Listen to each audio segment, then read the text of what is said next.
his way.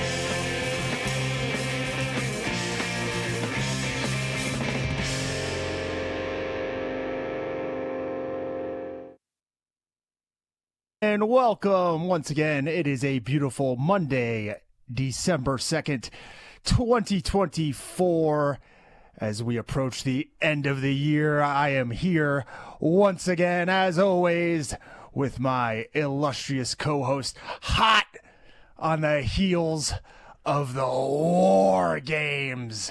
I'm here with the Napoleonic Napalm, the pint-sized Punisher, the battlefield blabbermouth, the raging runt of the ring, the war cry whiner, the explosive elf commander, micro machine gun, the squawk and awe specialist, the little big tantrum, the combative chatterbox, the ill-tempered infantryman, the furious foot soldier, the short fuse sharpshooter. It's Bryan Alvarez. Oh, thank God you ended it early that time. Unlike last week where it went on. No more. You realize, like, last week, I barely got on the air for Observer Live. I was, like, rushing. And I remember there was a period in that show where we go, oh, we got a little bit of extra time. And you kind of, like, stalled or whatever. But we can't do that today. You understand? But I do want to tell everybody, today is Cyber Monday, and so this show is free. A rare, filthy Tom Lawlor show. This is Tom Lawlor, former UFC top 15 middleweight. Light heavyweight? Light heavyweight. Light heavyweight. Big boy. He is a big boy. Not that big, but he's a big boy. So, yes, we are here today free, and we are going to review SmackDown and, as I'm going to get to in a moment, WWE Speed. I'm going to review WWE Speed. And so it's going to be a lot of fun. If you like the show, then take advantage of our Black Friday special. There's 2 of them. You can go to Apple Podcasts at 4wonline.com/Apple. And you can get 3 free days. Absolutely free. Free on Apple Podcasts for 3 days.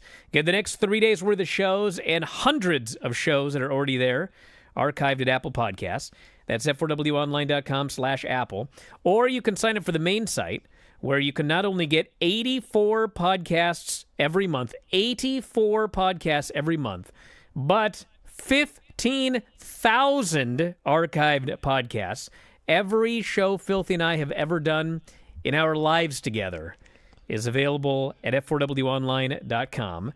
You get the Observer newsletter, the back issues of the Observer, the board, the members site. All of that is half off right now, today only, Cyber Monday, and that is f4wonline.com or wrestlingobserver.com. And the promo code, F4W50. F4W50. Get half off today. So enjoy the show, and we got to get going here. Tom, we also have to talk about one other thing today. Your review of women's War Games with your main squeeze, Nia Jax. Do not lie to the people today on this free show. I was not a fan of the Women's War Games match. You were not a fan? I was not. No, it wasn't good, was it? It was terrible. I thought it was too long. I don't know why we need 2 War Games matches on every show. I understand why it's done, but I don't think we need it to be done. There's already, every year, a men's and women's Royal Rumble. We've seen over the past few years women get main eventing spots at WrestleMania. I think that they need to scrap this idea of always having the men's and women's War Games on the same show. And, maybe next year or next time it's needed, you put the woman in the Hell in the Cell. Or you do only woman War Games match next year at Survivor Series. I think it's overdone. I don't like it. And I was talking more about the quality of the actual match itself. I blame the War Games format. Well, the format did suck because the babyfaces had the advantage and were forced to look like absolute idiots the entire time because they were incompetent. Why is it no longer submit or surrender? Wasn't that the whole purpose of the War Games? Now you can just win via pinfall. Yeah, especially because on SmackDown, they actually had Solo and Roman, like their meeting was supposed to be about the rules of surrender. And then like his whole rules of surrender were like, why don't you surrender now before the match? Which of course they didn't do. But then there were no surrenders in the match. So, you know what I honestly thought would happen? Which actually would have been like, I mean, the fans would have absolutely hated it. We might have had a riot. But like if you want heat, and if you especially want to do Roman versus Solo and have people care, when they all surrounded Solo and Roman offered the big hug or whatever, and then they were all going to kill him with their finish, Solo should have just surrendered. And that would have been like, just surrendered. Just be a total coward. And, you know, he wouldn't have been beaten. And, you know, he would have got massive heat by surrendering and not taking all those moves. And you would have still gone on, away you go. But no, he had to take the moves and get pinned. But we're ahead of ourselves. Start with SmackDown, then we'll do a couple War Games thoughts, and then we'll do Speed. I mean, I gave you my War Games thoughts. I don't know what else we need to go over. Oh, you're just going to ignore Nia's performance? I said I didn't like the match. I didn't ask about the match. I asked about Nia's performance. Since you've been talking about how great she's been lately. I was not particularly impressed by anybody in the match. There were a few moments where the crowd got really into it when they were doing waterfall sequences. But other than that, I thought it was sloppy. I don't know why. I would have put somebody else in there early with Nia. I think Nia has been great lately, but she's been a monster lately. And she was put in a position here where, you know, she's in the match for what? How long was this match? 30 freaking minutes, dude. You know what I mean? It actually might have been more. Let's not mince words, Tom. She was terrible in this match. Absolutely terrible. She adds the new, like, I don't know if record is the right word, but the worst chair shots in the history of wrestling. Courtesy Nia. Worse than Lance. It was worse than Lance. Worse than FUNB Hulkster? Actually, you know what? Somebody put a clip of that on Twitter, so I got to watch it again. It was quite bad, but Nia's were worse. The problem with the one that I saw that Nia threw was that whoever it was flinching when she went to do it, so she had to readjust. You're going to blame the other person? Okay, here's another thing, and this is coming from one of the... I should just not even say a fucking thing. But... Yes? But... You better not say it, Tom. I'm going to say Don't say it. I'm going to say I just know it's going to be bad. I'm going to bury myself is the issue. All right. We do that every week. So what? May 15th. Yes. May 15th, 2012, I believe. I fought on my birthday in the UFC. I don't know why the UFC was holding a show on a Tuesday night, but they were, and it just so happened to be my birthday. And I fought. I walked out to the cage that night to the song, "Da-na-na-na-na-na, You Know It's Your Birthday," with probably the same stupid fucking party hat that Naomi had on when she went into this War Games match. So coming from somebody who has gone into a cage match wearing a birthday hat, I thought it was stupid that Naomi did it. This is supposed to be War Games. You hate the other person. I was merely fighting somebody for money that I did not dislike. It was Jason the Athlete McDonald. Nice gentleman. But my job was to go out there and retire him. It wasn't like I was in a blood feud with him. So I thought it was preposterous. Yeah, and then the baby faces have the advantage, but they're still getting their ass kicked by Nia. It's 2-on-1. Nia's beating two asses. And the fans are like bored shitless because it's so stupid. And then they started chanting happy birthday at Naomi. Like, wow. I see you're really concerned about her health. Chanting happy birthday, she's getting murdered by bad chair shots. Okay, let's talk about SmackDown. Okay.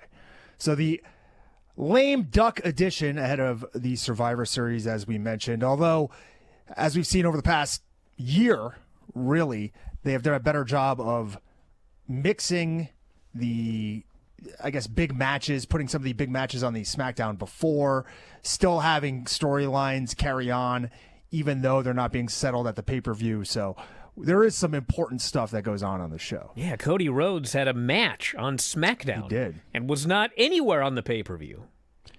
And the show opened with a 4-minute video package about the Bloodline's ongoing saga, their failure to find a 5th member for the original Bloodline, and then the subsequent returns of Paul Heyman and CM Punk as he was added to the team as the 5th man. So the focus in the arena then shifts as the women's War Games match takes center stage with the female team of Rhea, Bianca, Io Sky, Naomi, and the newest member, Bayley, going to the ring and cutting a promo. The heel team then came to the aisleway and they trash-talked back and forth. Liv mentioned how no one knows who attacked Jade, but it's odd that Bayley is suddenly in this match. Rhea told Liv to quit wasting their time. Liv said she's going to break Rhea's face tomorrow. Rhea said she will break Liv's face so bad that Dominic won't even have to look at her. Ooh, he won't want to look at her. How bad. It seemed like they were going to fight. Then they all turned tail. The heels tried to walk off, but Rhea said, I hate waiting. And then a big brawl ensued between all 10 of the women. We got a ton of camera cuts, probably for the best in a brawl like this. But it took me back to the days of Kevin Dunn as they were brawling. And the officials then filled the ringside area. They broke it up, and the baby faces held the ring to end the segment. You know, I got to say, I watched this on television, and I thought, this segment absolutely sucks. It's terrible. It's a terrible segment. Yeah. So then, we were driving to Vancouver, and I guess Sean had not watched SmackDown yet, and we were going to the pay-per-view, which aired, of course, after SmackDown. So he wanted to watch it. So he puts SmackDown on his phone so we can listen to it as he's driving. This segment, I thought it was bad watching it. Just only hearing the verbiage, I was like, how in the name of God did this make air? How? This verbiage was so beyond atrocious. And it's not like when it was over, you were super excited for the women's War Games match. It was like they felt, we need to do something. Well, let's do this. Terrible. Absolutely terrible. Uninspired. At best. At best. We had Andrade take on Shinsuke Nakamura, a protege, a karate student of my good friend Seth Petrozelli. You can see he's been working on some new karate moves he's been displaying in the ring, Brian. So Nakamura in his first match here since April of this year. They mentioned these two past battling over the IWGP Intercontinental title in 2013 as Nakamura and the then La Sombra, now Andrade, traded the title back and forth. Andrade had a great moonsault from the top to the floor before a commercial after Nakamura had spent the early part of the match battering him with strikes. They battled on the same top rope that Andrade had moonsaulted off of after the break, where Andrade knocked Nakamura to the mat, and then he hit what they called the second chance moonsault for a 2 count. I'll stick with that because I don't know what else to call it. Andrade tried for the message, but they went through a great back and forth sequence where Andrade tried the spinning elbow. Nakamura hit a backwards up Johnny Bones Jones style elbow, tried for the Kinshasa, but Andrade countered and then hit his own spinning back elbow. Andrade did 2 amigos, sent Nakamura into the buckle with the third. He went for the double knees in the corner, but Nakamura somehow pulled the turnbuckle pad off as Andrade charged him. Andrade hits the buckle, seemingly KO'd, before Nakamura hit the Kinshasa to the back of the head and won the match. So Nakamura's got he's got a cool new gimmick. I like his new look, as they call it. And he comes out and he's got like a remixed version of his music. I'm like, that's pretty cool, I guess. And this is Friday. And then Saturday I go up, and this giant bloody moon appears on the screen. and this weird music starts to play. I'm like, this is a cool intro to Nakamura's theme. But the weird noise just continues on. It's like Don Callis' music. And it's like, now he's got yet another new theme. So, whatever. I liked his old one better, but this one's fine. Well, they got to make sure the fans don't get into the theme, I think is the whole point, right? I see. Like, they're going to sing along with that song any chance they get. It's too catchy not to. So, got to switch it up. The guy's a devious heel. Dastardly. LA Knight tried to jump Nakamura after the match, but Shinsuke was ready because he had stolen packs of gum from Pee Wee Herman. And just like Francis, he had that black goo coming from his mouth, and he spit it right in LA Knight's face and left him laying.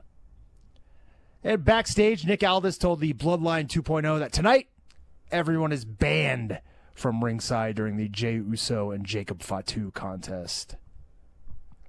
We had Johnny Gargano and Tommaso Ciampa backstage talking. Ciampa, he is heated, to say the least. He said that they agreed they would do whatever it takes to get the titles back. He doesn't want their families to look at them as losers. He says Gargano's been acting like his friendship with Alex Shelley is more important than the titles.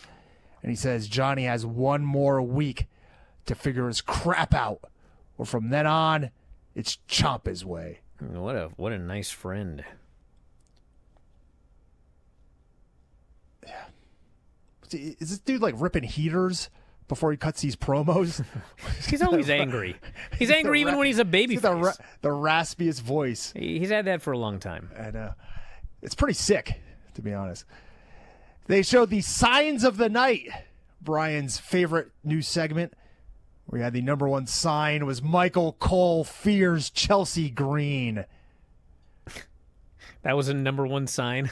That was. I won't lie. I skipped through the signs. I'm like, I don't need to see. I thought you were into it. No, I think it's a good idea because it encourages fans to bring signs, which makes it look like a hot event. It's not like I want to actually see the signs. I don't care. If they're good, I want to see them. Sure. But... listen, AEW has the lockdown on good signs. If you look in their crowd. Like, there's some that are so ridiculous. We had the Kevin Owens promo. He basically told us why he's right and Cody is not. And I'm with him. Yeah, he makes good points. He does. We've talked about them ad nauseum. Talked about it last week. Cody teaming up with Roman. You know, a guy that tried to put Kevin Owens out, end his career multiple times. So, yeah, Kevin Owens is, he makes some good points. Cody Rhodes, the man that he is seemingly determined to take out. He will face him at the Saturday night main event in, 2 weeks, I believe? I think it's in 2 weeks, Middle of December. And we had Cody Rhodes, the champion, ahead of that match with Kevin Owens, taking on Carmelo Hayes. This was set up last week after Kevin Owens and Cody Rhodes had a confrontation in the arena. And then Cody Rhodes walked backstage. Melo made a comment to him. And then Cody Rhodes told Nick Aldis it was time for his number one draft pick to be evaluated. So the match was set. Carmelo was the number one draft pick? Wow. Yeah, they've done a fair amount with him, but he's definitely not booked like the number one draft pick. He had that long series with Andrade, which were great matches, but and we never got a definitive. We didn't actually, winner. Yeah, because it got all screwed up with old LA Knight. Fucking LA Knight. God. Doesn't look like that's getting resolved. No, he's busy floating over the Potomac. He's got to be so pissed about that shirt coming out, and then. Now he's not even losing the US title guy. Yeah. I told you it was a bad idea, brother. No one listens to me. You know what I think they're doing? I think he's going to he's going to win it back. He's going to have a big multi-man match at WrestleMania defending against 5 different foreign guys. I just figure he was going to, win it back at Saturday night's main event just for something to do on that show. They got to make that show big. It can't be, Battle of the Belts. Oh well, we do have another title match set. The women's yeah, U.S. or the women's the Intercontinental. US, no, it's a U.S. title. U.S. Okay. We don't know anything about the Intercontinental title. Anyways, the Cody Rhodes and Carmelo Hayes match. Let's get down to it. Melo had some counters ready early, but he was caught with a great, just spectacular stalling vertical suplex off the second rope by Cody. Hayes came back with the first part of the La Mystica. Cody caught him and hit a running power slam in midair, then locked on a figure four, but Hayes got to the ropes. I always like when you got a guy. Cody's not like a small guy, but he's not like a big guy. He's not like a Billy Gunn or a, Brock Lesnar or Oba Femi. Which is funny. It's so funny when you say Billy Gunn because he's huge, yes. Yes. But he wasn't huge in the 90s. He was pretty damn huge in the 90s. Yes, but comparatively. Yes. But anyway, the point of this is it's always fun to see a guy who's like kind of a regular-sized guy, but then you put him in the ring with a small guy, and so he gets to play Davey Boy Smith, running power slams and power moves. I liked it. Yeah, where were we? Cody went for the disaster kick. Short-circuited. Cody went for the disaster kick, but his compromised knee gave him issues. He got caught up in the ropes by Hayes. Hayes then came off the top, missed whatever he was doing. They went through a series of reversals. Cody then hit the Cody Cutter and the Crossroads, and he got the win. They went back and forth during the match, but really did not pull out most of the stops, really, as the story, if they're going to tell this long term, Melo just was not at Cody's level yet, despite having Of course he's not. Cody's a world champion. Yes, despite having game planned well for Cody's offense. But good match. Roman and CM Punk had a sit-down interview ahead of the Survivor Series. This is not my type of angle. I am not a fan of these. They did this one. They did the one at the football stadium with Roman and Cody. I don't know. The idea here is that CM Punk is doing this. He's the fifth man in the War Games for a favor at the hands of he and Roman's wise man, Paul Heyman. Roman, after CM Punk left, asked what the favor was, and Heyman just said, let's get through War Games first, and then we'll have all the time in the world. Yeah, I watched this, and I had people saying this was like an incredible segment, and I didn't find it to be incredible. I thought everybody did a good job, but like I've seen some backstage segments involving like Paul and Roman and such that have actually been quite incredible, especially when the Usos and Sammy were there. I thought this was good, and I think the key is not even really the performances, but now we have a mystery. What is the favor that Paul Heyman owes CM Punk? And Roman is not happy that Paul has not told him the favor yet. And he wasn't happy at the end of War Games either.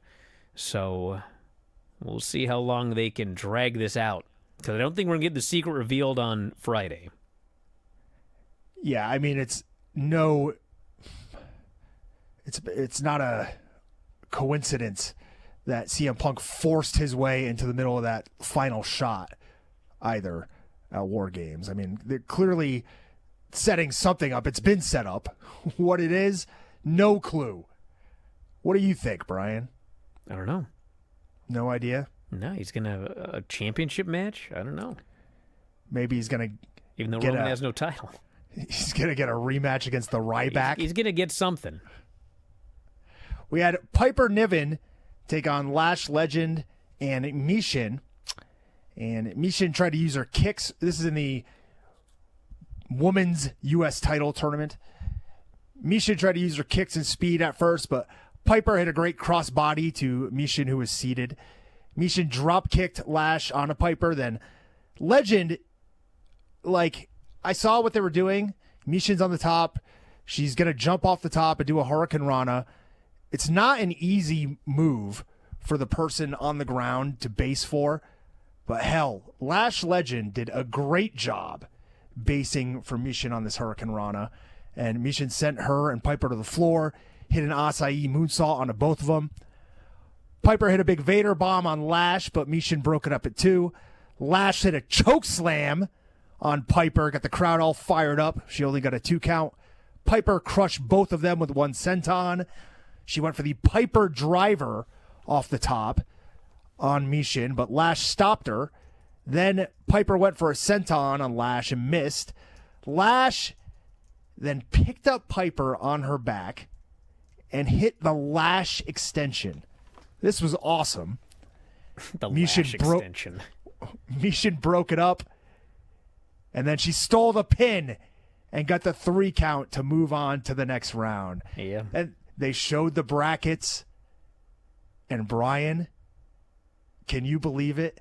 Chelsea Green is going to beat Michin in the finals to become the first ever women's U.S. champion. No. People love Chelsea, and she's an entertaining character, but, in the ring, I don't know, man. Who's going to win the tournament then? Dude, there's like 6 women left. There's 2 3-ways left. There's Bailey. There's Michin. There's Chelsea Green. And then there's 1 match left, I believe. Yeah, so there's 3 other women that'll be in there. You can't make an informed guess. But I don't know who the other 3 are. I only know 50% of the competitors. I'm sure they've mentioned the other match. Oh, God, do I have to go look for it? Just keep going, and I'll find it. LA Knight was backstage receiving medical treatment when Byron Saxton just had to talk to him about Nakamura. And Knight let him know he's going to drop him on his head with everybody saying, L.A. Knight. Yeah. And then we had the main event, Jey Uso taking on Jacob Fatu. The War Games advantage on the line. And early on, the match was just kind of happening. Fatu beat him up, then missed a charge in the ring post. And main event, Jey Uso made his comeback with punches, a big running ass into the corner. Fatu then caught him coming off the top with a spinning Uranage, a backhand spring moonsault, got a 2 count. He hit his own big running ass attack in the corner. He let us know that, I love you, Solo. Oh, I'm looking at this right now. It's obvious what we're going to do. Before hitting a great pop-up Samoan drop for 2. We'll get to it after this match, please.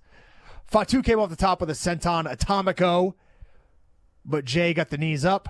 Jey then hit a spear, the Uso splash, but Jacob Fatu kicked out at 2. He then stumbled around the ringside looking for reprieve, but Jey hit a suicide dive into the announce desk, but he got caught with a super kick. Fatu Samoan dropped him on the announce table, which did not budge at all.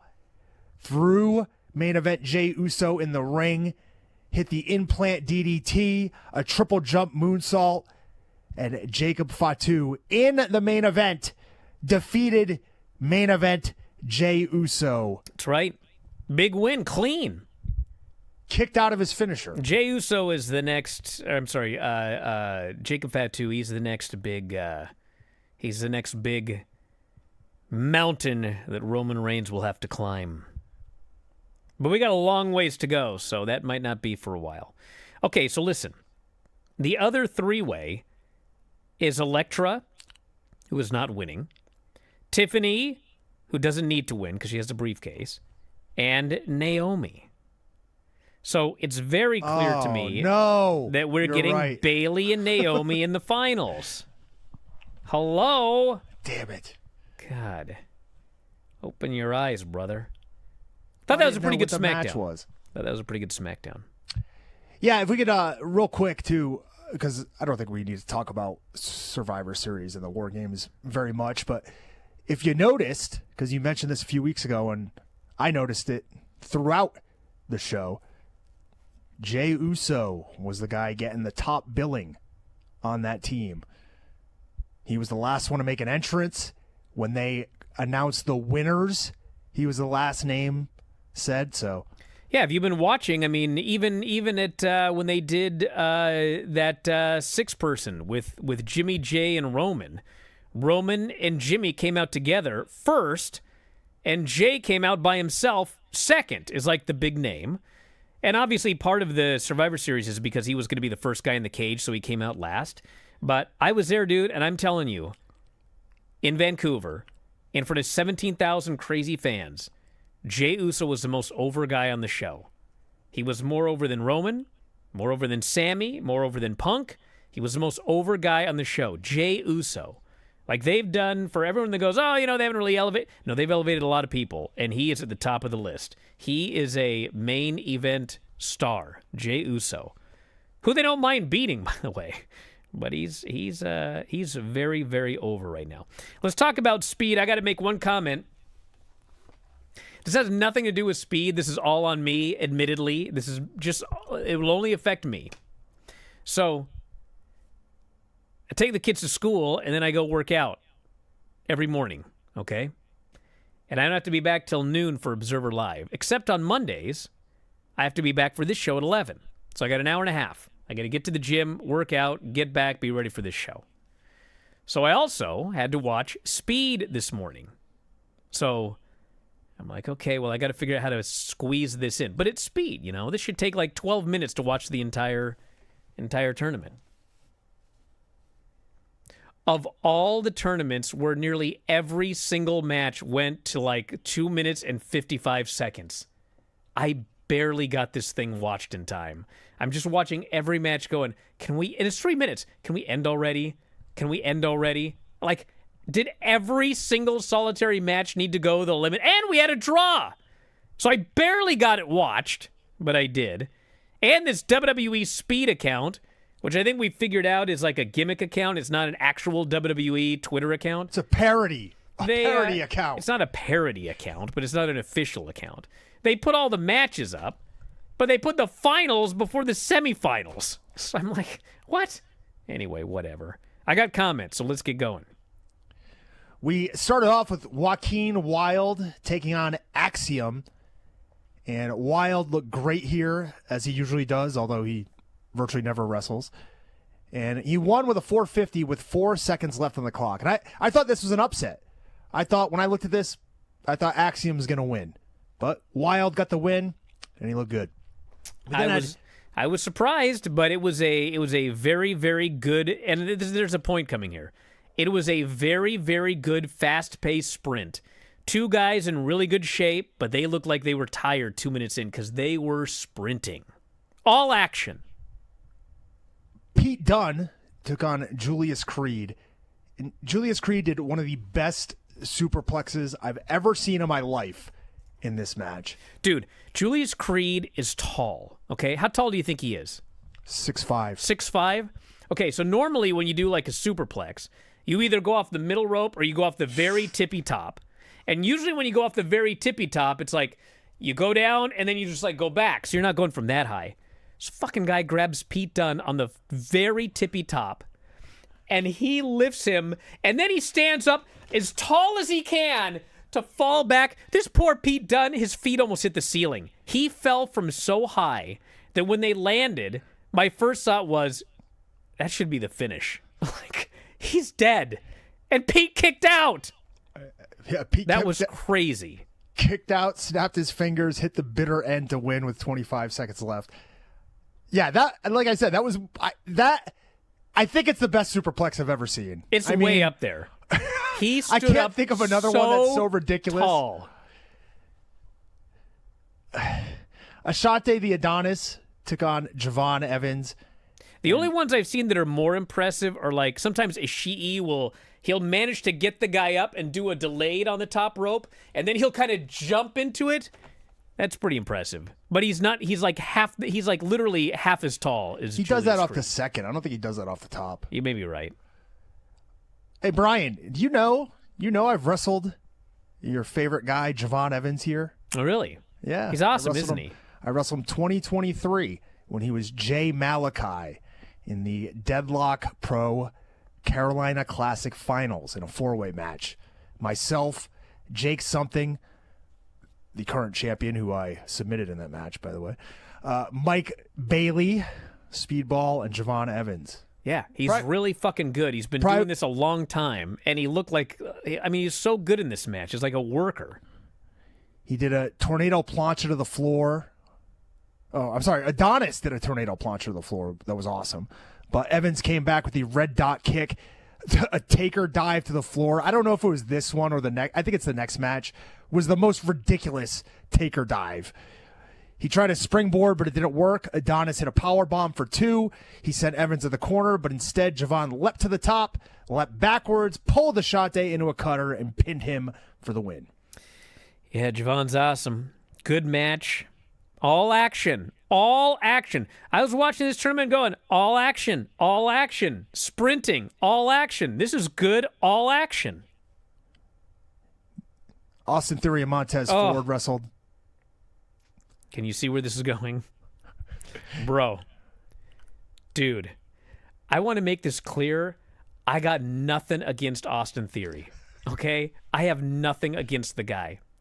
All of my criticism of Austin Theory is based on the fact that I think he actually could be a big-time star, but he is floundering.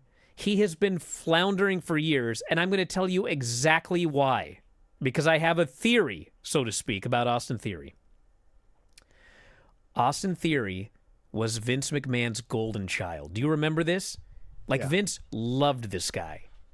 And he brought him up, and I guess Austin Theory, initially, I guess he underperformed for Vince, and so then Vince buried him for a while and, sent him back to NXT or whatever, and then brought him up for a second chance or whatever.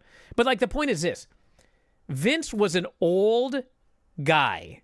He's an old man who loves jacked up dudes in his promotion, okay? So he took one look at Austin Theory, and you can just tell, he gave him personal coaching because of the way I've seen Austin Theory before he went up to the main roster. I'd seen him on the Indies. I'd seen him at NXT. Vince got a hold of this guy, and it's this is how you need to work. Slow it down. Make every move. He wanted him to be John Cena in 2002, and you can see it the way he works. And so Austin Theory now is working like a Vince McMahon project from 2002 in fucking 2024. And it's he's a caveman, dude. I mean this, I had nothing against the guy. But I watched 3 fucking rounds of Speed. All action excitement. All action excitement. All action excitement. And then there's Austin Theory. And it's he had a boring Speed match. How? He's just doing all of his usual slow motion spots. There's heat. The one move I remember, Brian, the one move I remember was a backbreaker. God. And you know what? A year and a half ago, I did a show and I was I know he's not listening, but Austin Theory, I'm telling you, stop listening to these fucking people. Stop wrestling how you're wrestling. Go fucking speed it up. Do some cool shit. Work like you're on the indies. Whatever Vince told you, stop it. And you know what I had? I had all these fans going, who the fuck is Bryan Alvarez telling Austin Theory what to do? Oh, look, he's a big star and you're some fucker. Fine, whatever, dude. Don't listen to me. Well, where is he now? He's far below where he was when I did that speech. They don't do shit with the guy. He's in a never-ending breakup feud with Grayson Waller. He's way below. Whatever, dude. I'm telling you. It's 2024, dude. I know he can do it. But he's doing the same John Cena 2002 boring shit. And he even did it in a fucking Speed tournament. I'm just fucking trying to help. I don't dislike the guy. God. All right, I'm done. This match was so boring. They went to a draw. I was thank God. They're both out. I have nothing against either of them. But have you ever seen, seriously, Tom, have you ever seen a more boring Speed match? It's only 3 minutes. How could it be boring? God. Am I wrong? Just tell me if I'm wrong. I'm not. No. God. We had the quarterfinals. Pete Dunne taking on Joaquin Wilde. All action. Dude, Joaquin Wilde. Boom, boom. It was fucking great. Fuck. Joaquin Wilde did the best Minoru Tanaka flying armbar. Oh my God, it was awesome. It was like he was going to go for like a step up knee, but then somehow it turned into a head scissors into an armbar. It was fucking incredible. Yeah. Dunn countered this, stomped on the arm, then he countered Wild and hit a sit-out powerbomb, which is great. Then Wild came back. He did an Imanari roll into a single-leg takedown, into a powerbomb of his own. Dunn hit a buzzsaw kick, tried the bitter end. Wild countered with a DDT. They went back and forth, countering each other again until Wild hit a poison rana with 1 minute left. He went up to the top, missed a 450. Dunn hit the bitter end and beat him. And at the end, I wrote here, I think this is one of the best Speed matches I've seen. It was great. Obviously, it was following biased. That other match. Extremely biased because of these fucking insane flying armbar that Joaquin Wild did here. So awesome. I've got a DJZ doll floating around somewhere in here. Oh, here it is. Right here. That's how big of a fan of old Joaquin Wild I am. Look at this. Wow, look at that. DJZ in the house. Cool. They got to get him wrestling more. All right, let's get to these finals. Well, we had the semis. Actually, no, first. we had the semis, which was also Javon Evans against Pete Dunne. This is where Evans hit just the most insane flying splash over the top. The taker dive almost flew over Pete Dunne. Everything he did was great in this match. Yeah, Dunne caught him going for a cutter, broke his fingers, hit the bitter end, got the win. Yeah, it was a good, fun match. The springboard cutter, it's just awesome. I mean, it's exactly what I was talking about. It's like they're not working some stupid 2019 Vince McMahon.